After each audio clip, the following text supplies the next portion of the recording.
Hey everybody, DJ Lou here. Let's talk about my weekly roundup. Monday, Tuesday, On Wednesday, Thursday, Friday night, Saturday.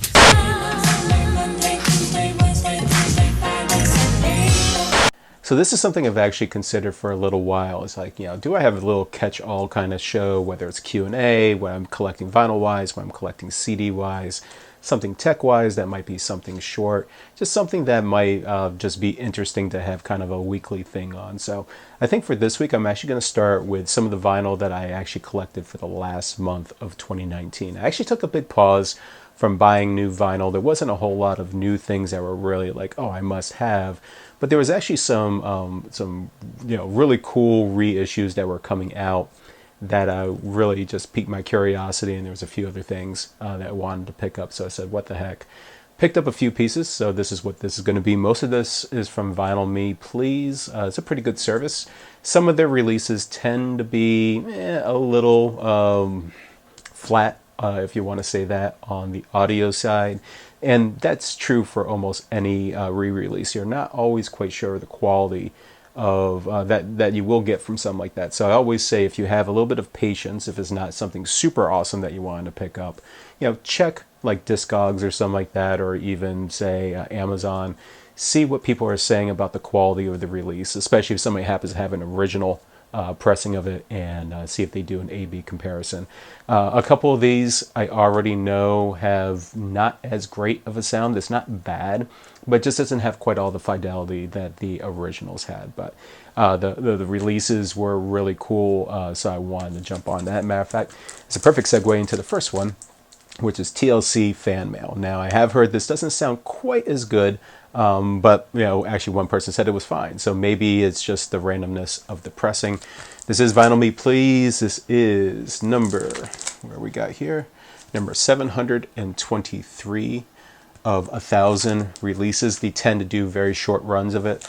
This is Blue Marbleization that's with it, and it also has No Scrubs as a 7-inch blue single. So I thought that was really cool. You don't see too many that has both the 7-inch and also a double, and I believe this is 180 gram LP.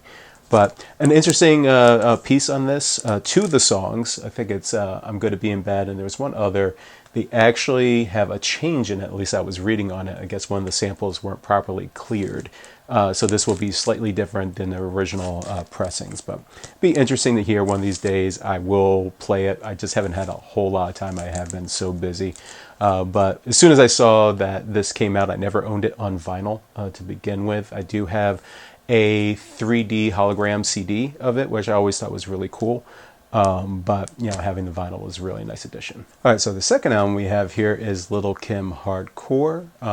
This is a hot pink pressing. We'll pull that out. It actually has a little liner note piece inside. Again, a good quality anti-static sleeve, and this is a double pressing as well. As we see, actually even has a little bit of marbleization on it. Very hot pink, definitely goes with the original style of the cover art on it. Vinyl Me Please again on this, and this actually happens to be number 15 of 1,000, so very early one. I actually saw some people who did some reviews on this, and they had a higher count on this, and I just literally got mine today as of this recording, so I found that kind of interesting. But yeah, Little Kim Hardcore, nice addition. Next one is from FYE, and I actually got this at a 50% sale since they're actually closing our location at the mall. Ultimate Run DMC. Nothing special in this release, at least with like a sequential numbering or anything. It does have at least a okay paper sleeve, nothing super great. But this does have a really cool clear marbleization. A lot of stag discharge on this though, pulling this out. So I think I'm going to want to get some quality sleeves for this, anti-static sleeves, to keep this in. But definitely, I'm really liking this style. Pretty good sale on this again, so I got this at 50%. I think I picked this up for 15 bucks for a double release. I think this like sells for 50 bucks or so, 45, 50 bucks. online, and I'm never one to just buy these to sell. I buy to collect. I really enjoy the music that I do buy, and yeah, every now and then I might get a big collection. I might have some duds in there, and to be honest, they're all in my basement right now. I haven't even sold those. But when I saw this and I knew I could get it for 50% off, I had to grab it. So up next, we have Lemonade by Beyonce. You know, for the longest, there wasn't a vinyl release on this. It was only available initially digitally. They eventually, I think, put out a CD release at some point, and then finally the vinyl version came. Now, there are some bootlegs of this, and this happens to be. It's a double release and kind of interesting artwork on one of them, and this one happens to be yellow. So definitely a nice true to form concept on the color pressing for Lemonade. Now, I have heard good things about this pressing, so this should sound really good. I'm still curious though. The original, digital version, it's actually pretty hot. And I'm always wondering with newer music just how well it translates. Sometimes it still sounds a little overimpeded to me, but I thought this was one of Beyonce's actually best works that she has. I love her older stuff, don't get me wrong, but I thought this was definitely much more introspective. I thought this really, broadened her horizons and really took her musically to different areas. So I really enjoy this album personally. Up next, another Vinyl Me Please, Mariah Carey, Daydream. This is not a heavy pressing on this. This one feels a bit lighter, but has a nice anti-static sleeve. I'm not crazy about the color of the gold, but it does match the foil of the letterwork on her album. So definitely a unique pressing. Red label though on gold. I know personally I wouldn't have chose that as a designer, but hey, what can you do? Again, a matte finish on the album, but some gold foiling on the on both the front and the back, both with the pressing, the Vinyl Me pressing on this. I don't think this is a limited release, or at least it's not down to 1,000, at least as far as I know. There's no actual sequential number on this, but again, pretty good. I love Mariah anyways, especially early Mariah. I thought her music was absolutely amazing, one of the best singers of all time. Got a little crazy with her little Mimi kind of personality, but an absolute must for a collection. So the last one I have that's new to the collection is Queen Latifah, All Hail the Queen. I played the hell out of this CD all the time. I really was into the whole flavor unit kind of thing, native tongues. Definitely a little bit more on the hip house side of the equation. DJ Mark 45 King really put together some really interesting things. And I don't see, so on the CD, they do have 2 remixes on it. I know one of them's Wrath of My Madness remix that that was like one of my favorite songs off of it. Unfortunately, it's not on the vinyl release, but what can you do? Interesting green pressing of Vinyl Me Please on this, and this does have an interesting red, black, and green, and actually a really interesting die cut of Africa on this insert.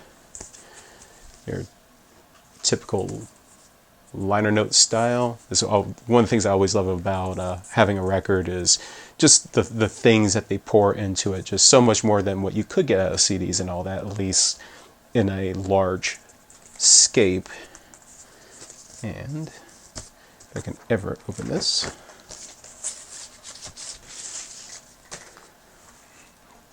Really interesting red, black, and green pattern on this. I have heard that this sounds totally fine. Again, I have not had a chance to listen to this yet, but Queen Latifah for me was like one of the really big things that got me, or just it kept me into hip hop. I actually got into hip hop fairly early, even back in the days of Sugar Hill Records and all that. That kind of got me into it. But what really got me to stay was what really came out, say 87 to 92 ish. Really just pulled me in and made that my favorite genre. Period. Tifa, De La, Tribe, and all that really just always spoke to me in different ways. Really liking this overall presentation of this. Definitely a high quality type release. And there we go. That is what I've got out of my collection for, I would say, is like the last part of 2019 in December. I actually do have some more coming, so we'll have another video on this with some more vinyl soon. I actually picked up a ton of new CDs towards the end of 2019. I think like 260 or so. Unfortunately, the way that I have them stored now, they're actually in rows in it because I just have too many. So I'm really thinking of redesigning either the way I have this in the studio here, or I might actually move up to the attic where I actually have a bit more room in there. Unfortunately, it's not well sonically insulated. So if I do move up there, I might want to do some things. I also need some heat and some air conditioning to try to keep everything nice and temperate up there. So a couple choices that I might make down the road. But for right now, I'm still in love with the setup that I did last year. I just wish the room was a little bit bigger. Well, there's a video, and if you happen to like this new kind of just random part of the series on Fridays, hit that thumbs up. If not, hit the thumbs down, let me know.